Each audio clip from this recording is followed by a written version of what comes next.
प्रणाम भैया। हम दिलीप दुर्गा आप सबके पास के बोल रहा तनी हम मानिए गुरु रंगीला जी के गीत हो कि हम सब लोग के बीच रखे जा रहा बानी होली सॉन्ग कहे के बा किया जा राजा मजा खोजे जो बनाई जो होलिया में राजा राजा मजा खोजे जो बनाई जो होलिया में तो सिलवट खो जाता रे लोरा होलिया में सिलवट खो जाता रे लोरा होलिया में ढोलिया मसाज खोजे जो बनारियाज खोजे जुआ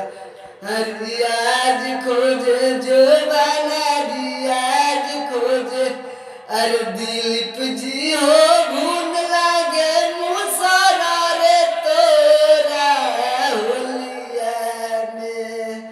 अरे दिलीप जी हो भून लागे मुसरा रे तोरा होलिया में तसिलवट खो जाता रे लोरा होलिया में। प्रणाम भैया, ये हमारा गाना बा।